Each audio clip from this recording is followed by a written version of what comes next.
It started as a small community church which collapsed on 3 consecutive times. The fourth, its final rebirth, occurred on the 3rd of February 1971. Kristo Asafo was and is still a religious movement whose leader and followers denied their own desires, emotions and passion for the interest of society, feeding the poor when they themselves were hungry and providing for the needy when they needed it most. This, of course, was in fulfillment to the mission's selfless motto: service to humankind and nation is service to God. In 1989, during the Liberian War, many Liberians became refugees in Ghana.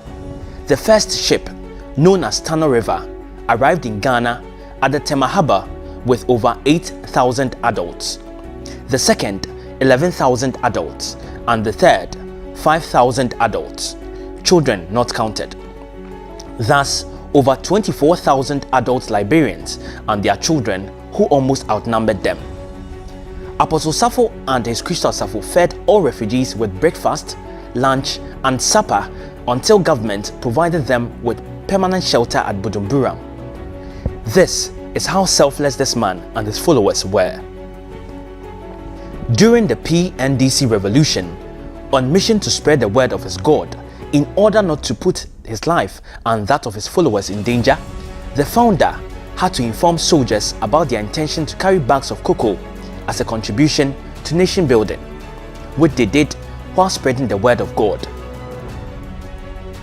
His philosophy of religion, the belief in the corporality of God and the manifestation of God in man, that all men are the manifestations of God in an organic shell called flesh, and that every man can harness his God-given potential by accepting himself as the image of God, and for that matter, God can never be felt, be seen, be touched, and be experienced unless man decided to go on the journey to know thyself as God.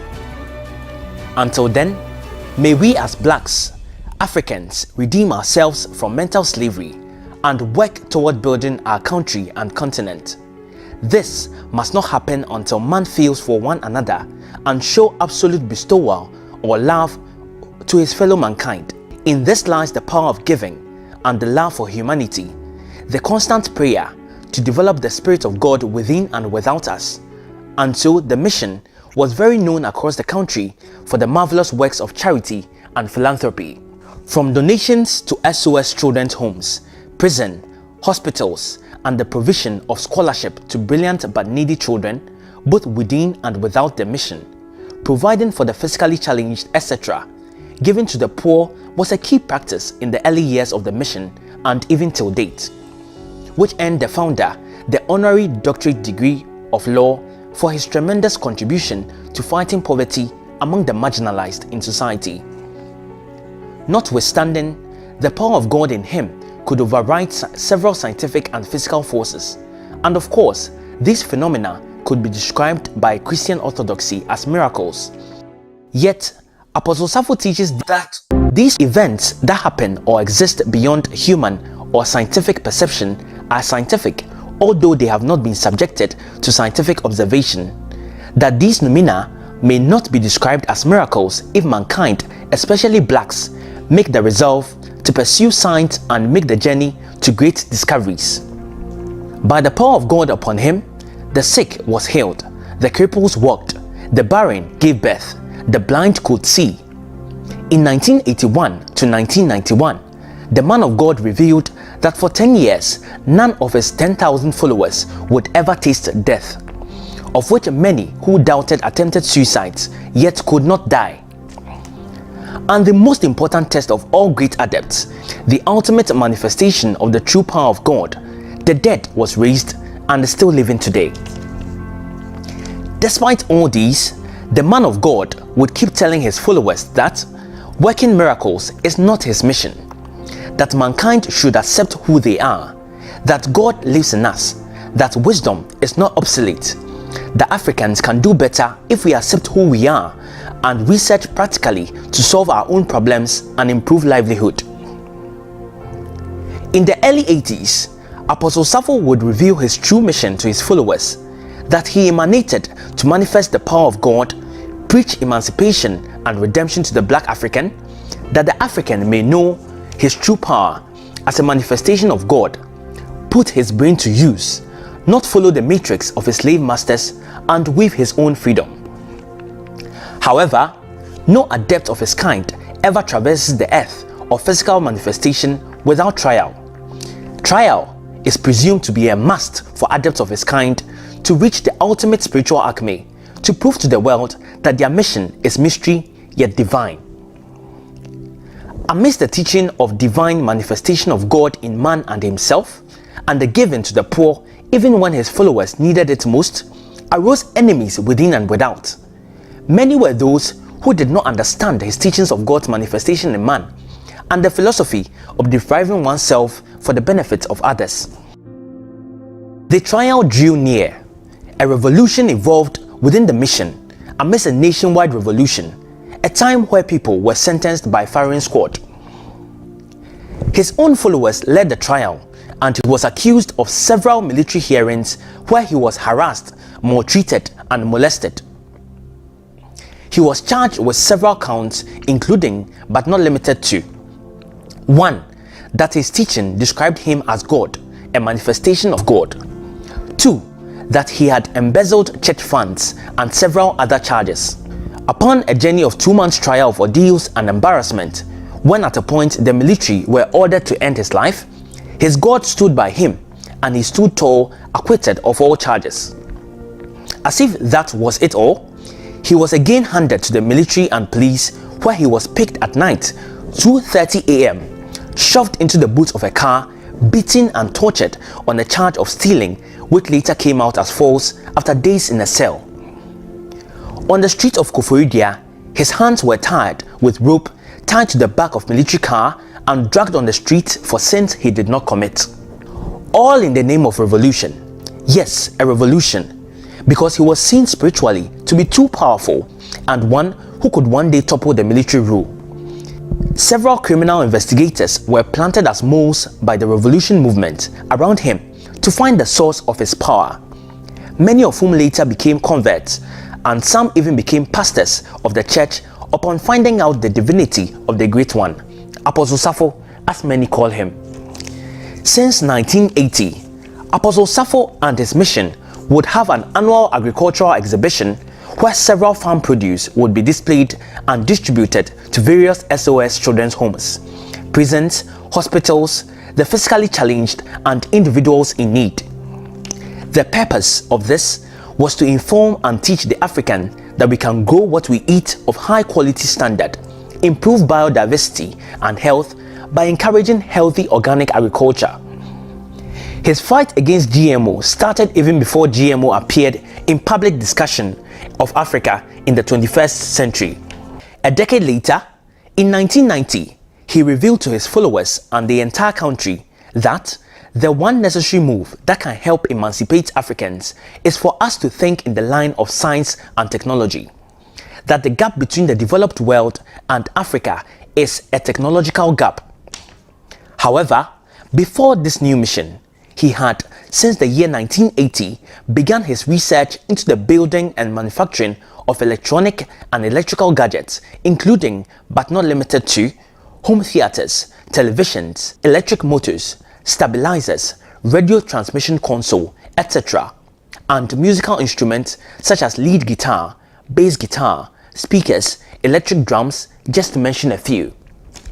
He would later in the late 90s discover a breakthrough in the use of palm kernel shell, seashells, and termite shells to manufacture a high heat resistive metal, which he would later use to build some parts of his first 4-stroke engine block in 1995.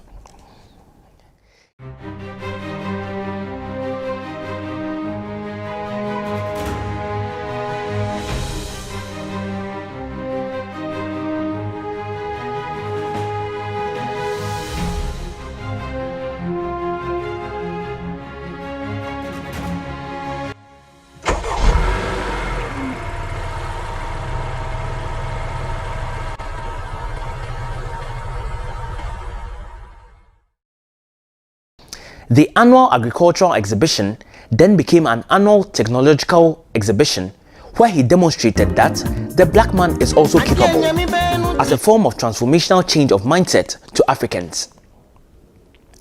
He then began to advocate for a change in the school curriculum from the usual theoretical way to a more practical-oriented syllabus. Technical university no a akora no onim dada na momfa mfiri wo mo ase obi a owie JHS no nkora nketo no mpo de odi fi wo ase a no mbeduru ha o madwunu mu ye enti onko SHS no SS no na se wonimu pa enti so de ni wura sa technical university mu a na enye dene we na mpese o man no boa me ma yetumi aye na o man no ensakra ye bem. But again, no one would listen to him. He would insist that the dependence of the black man on a so-called superior race undermines the spirit of God that lives in us, and that our skin may be black, but our mind is not black. That the brain in the skull of other races are not different from that of the black man. That we cannot continue to be subservient to others while they siphon our resources, manipulate our cultural heritage and spiritual backbone, making us powerless and impoverished.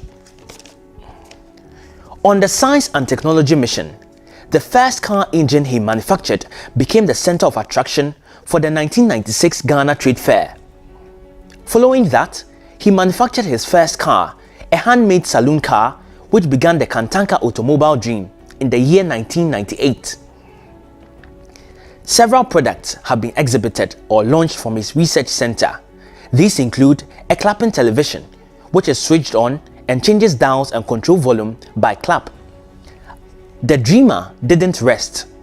He and his team built block-making machines, industrial heavy machines such as cranes, roofing tiles machines, and other range of vehicles.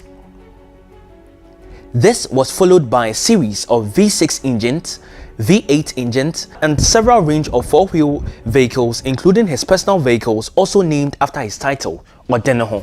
The automobile dream became bigger and the kantanka brand expanded when in 2014, the company commercialized its first assembled vehicles. In 2009, his research team started his range of electric vehicles when the first prototype, named Odeneho, meaning one who is self-dependent or self-powered, came into view. Then came his range of armored personal vehicles and research into weaponry.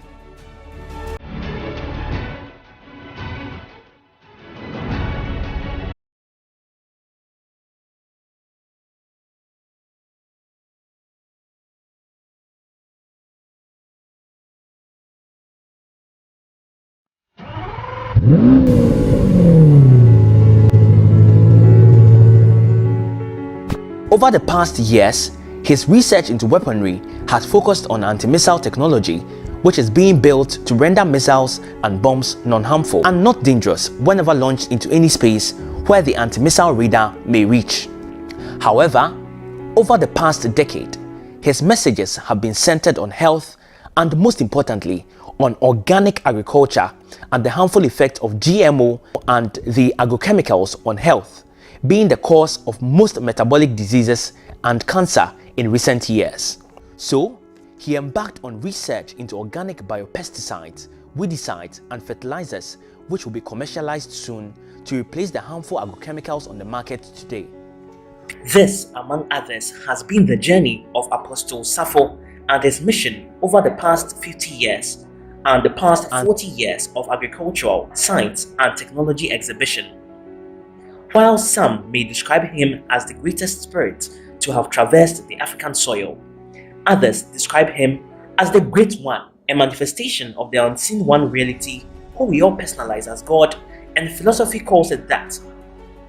This is the story of one man who earned the title of Magra, that is, Father Lord of all Sultans of the Kotoko people of Cameroon, Chad, Nigeria, and all over Africa and the world, proving by all historical standards that he was the great spirit that once led the black race in the early days of earth in Mesopotamia and again incarnated to lead a God-chosen nation to Africa in about 600 BC, who is the great African cat, the lion or leopard of Africa, Jamus. This is the journey of the star